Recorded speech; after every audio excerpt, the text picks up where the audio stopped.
Have you ever noticed how the world feels so stale now? Like, the line between creativity and optimization is kind of blurry, and any kind of art pieces out there feels like it's being optimized to appease the algorithm, the Mr. Beastification of YouTube and other social media contents platforms. And everyone is doing it for the views. And now we have online fatigue because everything also feels the same. Or why is that piece of content going viral? We're unable to stop and slow down, to take our time to create art now. And because of that, we've been getting strange pieces of art instead.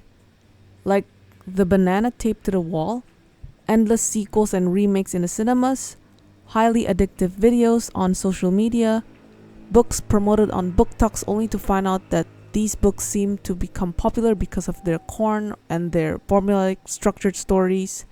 And now that AI has joined the game, it has just increased the level of staleness and the inhumanity of art. Everything just feels so algorithmic, with soulless slops. What's worse? Our brains have become optimized to consume this kind of content. And so, what do we get? A society full of people constantly looking down at their phones, not interacting with anyone, and glued to the screen. So, how did we end up here? Well, the most obvious one is money. Now, okay, there's nothing wrong with wanting to make money creating something you love. OG YouTubers started doing what they love before monetization was the thing too. But ever since people found out that you can make money by creating videos online, like here, YouTube, or now social media platforms where you can be endorsed, people just flock to these platforms in hopes of making money and not through their passions or for the love of it. Away, highway! Away! Again, there's nothing wrong. At first, the contents were still not as optimized as they are today. Sure, there were controversies to gain attentions from creators, but that all changed when Mr. Beast cracked the secret of the YouTube algos. Suddenly, everyone is doing the same thing, down to the minute detail, just like Mr. Beast himself. And there's nothing new because people know what works on YouTube, and it bled to social media platforms. Other platforms like Instagram and TikTok aren't any different. Different genres, but the same concept, except that they are shorter. So, gaining an audience there is much simpler and optimized too. Grab attention for the first 3 seconds and you're in. You get the rest after that. The start of doom scrolling and brain rot. What's worse, these algorithmic behaviors are bleeding into reality. If you look around, people are recording on their iPhones like they're in a commercial, as they're following the rules of the platform algorithms for the views and money. And that's the problem too. Everyone is trying to do it for that sole purpose and not passion.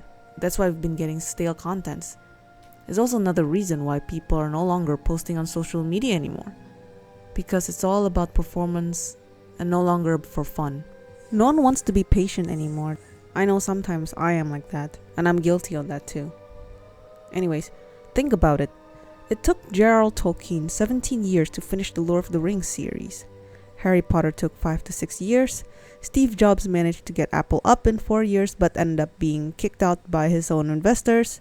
Then in those 12 years, before he was brought back to Apple, he was working at the company Pixar, which was struggling at that period of time until the breakthrough of his Toy Stories. Then the Beatles too, it took them about 7 years before they conquered America. The point I'm making here is that these days, everyone seems to be in a rush to get that spot, while people in the past took their time, had fun, fulfilled their passion, and, well, at the start, did it from the heart. Now, you don't see that anymore. People don't do it because they love it, because the view says so. The numbers are there. From the people I've seen so far, whenever someone blows up online, is that so long as the views are coming in, nothing else matters. And people will flock to you regardless of the contents you create because numbers don't lie. But at the same time, they're sacrificing humanity for numbers, most of them. Not just children's health, but also employees' well-being, their respect, relationships, and empathy are just gone. Even the audience were mostly treated like any new customers, building no connections or genuine care. Instead, I find that it's the creators who've got their videos views over time not matching their subscribers count who are genuine. They build connections with viewers and there's actually art in them. Remember, art is about expressions of feelings, love, and connections, something uncountable and not numeric. And yet, here we are. There's no art in anything, no passion, or doing it for love, and people would only flock to a piece of art if it has numerical value instead of art value. Endless doom scrolling, the rise of brain rot, and the overstimulation of our brains. And guess what happens to our brains if it's overstimulated? We get a low attention span, we become less empathic towards anyone, and we get tired all the time. For adults, perhaps we can somewhat manage it, but for kids, whose brains are still evolving and developing, they would think that viral means success in everything. And guess what stuff is most of the time the most viral online? It's either porn or dancing contents, which there's nothing wrong. In other words, intelligence is no longer prioritized. And that explains why apps like OnlyFans are on the rise. And things are getting worse now with AI slop coming to the picture. Nothing feels real, you can't trust anyone, and nothing feels humane anymore. Thus, we're in the end game now, in the unshitification of the internet, where nothing feels human, even people feel like NPCs these days. And we're doing things that only works and not for art. We don't venture to the unknown like what the people in the past had done, the source of innovation. It just sounds sad now. And we're the ones killing humanity, and we're losing genuine honesty for numbers. Leading to my next point, the loss of humility. In 2024 in India, there was a 26-year-old woman who died of overwork in the consultant company EY. The cause of death was overwork, and how these kinds of companies pressured and gave not only her, but all their employees impossible expectations.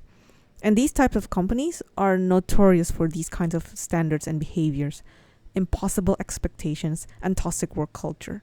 In other words, they prioritize numbers over people. Now, I don't want to bash these companies too much because they are sometimes known to have a lot of demands for their services too. I'm not sure it's written in their policies, but it's how they are. But at the same time, to lose your humane side over numbers just feels sad. I get that business is business, but to sacrifice numbers for human, Highway! it's Go! Let's go! Come on, Highway! it just feels like very dystopian. This is what these kinds of culture in the world are about to turn into when we measure success by high view counts. We lost genuine connections with the audience, we prioritize performance over art, the most important human expressions. In other words, we'll do whatever it takes to get high views. This is why the rise of OnlyFans is a thing. So long as views are high, nothing else matters.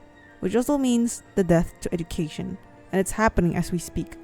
And well, what's the point if you have view, popularity, and money already? And sadly, this has already begun bleeding into other forms of entertainment such as movies and books, especially book talks. Let's start with the movies first. Movies got endless sequels and remakes, and most of the time, their writing was pretty terrible these days. It's as if studios replace good writing with more flashy special effects, but then they keep the money for themselves. It's no wonder people barely come to cinemas now, sadly, and no one would remember certain films fondly like before. And then there's book talks. Bear with me because I have a lot to say about this. As I mentioned before, book talks have become very formulaic. You can guess where the books are going with their plots. Actually, no. By the book cover. And it's getting quite the public concern. Usually, their level of writing is most of the time at a social media English level. Very simple. No big words to learn from, no immersive feelings through words, very hollow descriptions, and you feel hollow there.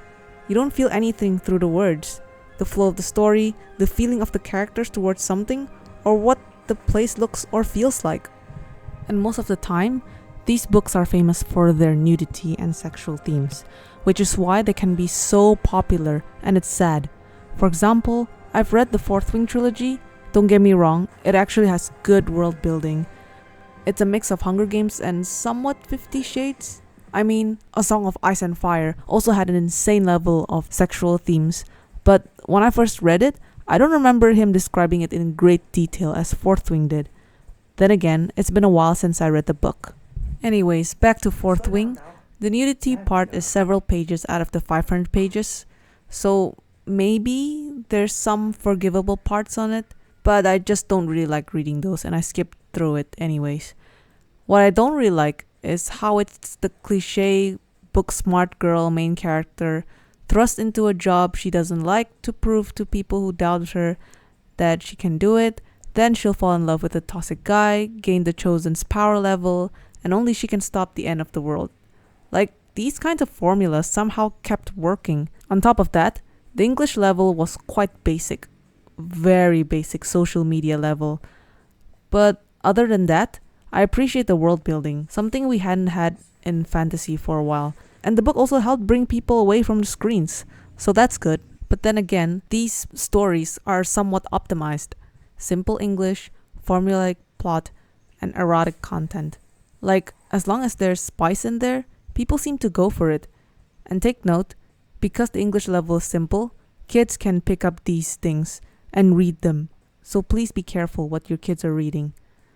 As you can see, it seems all types of art and entertainment seems to be hijacked by optimization because it works. It had killed art, and we are in the peak endgame of a stale world as AI comes into the picture.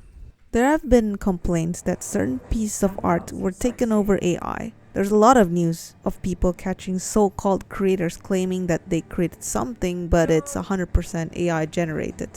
Japan is tackling this problem when hiring people, but that's just for drawings. I'm not saying that we must 100% not use AI. They have helped me learn new things, and I'm able to ask questions when others couldn't answer, such as terms I didn't understand or IT technicalities I didn't get. However, I'm not cool with people using AI 100% without reviewing them to see if they still have 5 fingers or if they gave the right information on articles. And we've already seen news how companies are caught using AI and not double checking their work. This is the reality we're facing now, where we have to question everything that's posted online or given. If they're real or AI, sure, it helped people's productivity, but at the same time, when everything can be faked, what little room there is for humanity is left. I'm not saying we should abandon AI entirely. I agree that we should leverage them, but I'm not sure these days now we're either getting AI slops or removing humanity entirely. Like, imaginations are fading away. There are AI detection websites, but are we really going to test them all one by one? Hence, we don't know what's real anymore. The line between humans and AI is blurring, and I bet you'd also be wondering if this recording is AI generated or not. It feels like nothing can be trusted anymore, at least digitally. And we're in the unshitification era of the internet. In other words, the dead internet. We're in the end game. These platforms are where we all came together to create art, express ourselves, connect with people, and make new friends. Where we build trust with people on the other side of the screen is sadly falling apart for views and money, and is slowly driving people away instead of bringing them together. Okay, I know I sound pessimistic about the future we're heading, but there is a way to put the art back in the word Earth.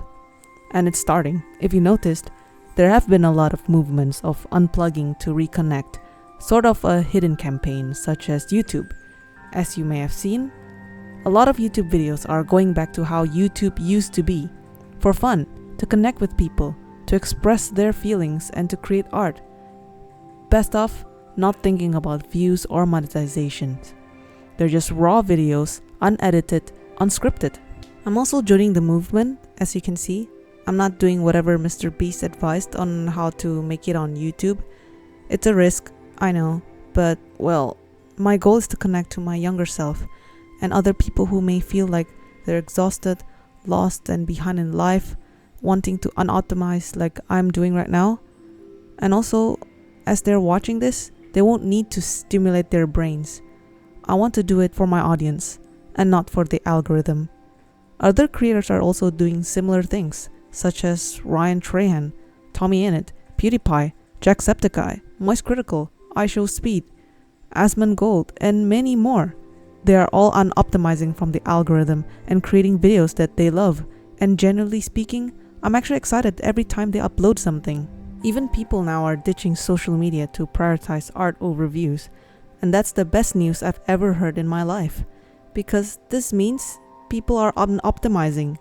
We're coming back together again to celebrate togetherness, connections, show empathy to people, and create something again to express to the world, and not for the algorithm.